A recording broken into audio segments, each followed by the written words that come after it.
गुलाम Abbas SDO बकर मंडी sub division का नासरत colony में बिजली चोरी पर एक्शन। आसमा बीबी, जानसेब, वकार और 3 नामालूम अफराद के खिलाफ थाना जंग बाजार में मुकदमा दर्ज कर लिया। चेयरमैन तहसील नवान से नोटिस लेने का मुतालबा। नुमाइंदा खसूसी फैसलाबाद की रिपोर्ट के मुताबिक एसडीओ सब डिवीजन गुलाम अब्बास हमरा लाइन सुप्रिटेंडेंट आफ्ताब के नासरत कॉलोनी में रूटीन की चेकिंग कर रहा था कि दौरान चेकिंग इंकशाफ हुआ 1 लाख रुपए का डिफॉल्टर कंज्यूमर ने फेस्को एहलकारों के बिजली मुनक़ता करने के बावजूद अज खुद ही बंद कनेक्शन को चला रहा था। एसडीओ लाइन सुप्रिटेंडेंट के छापे पर आसमा बीबी, जानसेब, वकार और 3 दीगर अफराद एसडीओ की गाड़ी पर ईंटों डंडों से हमला करके गाड़ी की तोड़फोड़ की। बकर मंडी सब डिवीजन के अमले ने मिन्नत समाजत करके मौके से फरार होने में आफियत जानी।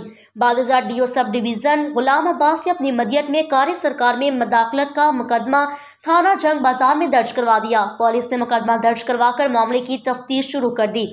इलाका मकीनों ने फेस्को एहलकारों की कार्रवाई को सराहा और मुतालबा किया कि फेस्को को तमाम बिजली चोरों के खिलाफ मेरिट पर कार्रवाई करनी चाहिए। इलाका में फेस्को एहलकारों की सरपरस्ती में डोमेस्टिक मीटरों पर कमर्शियल सरगर्मियां की जा रही है, जिससे महकमों को लाखों रुपए योमिया नुकसान हो रहा है।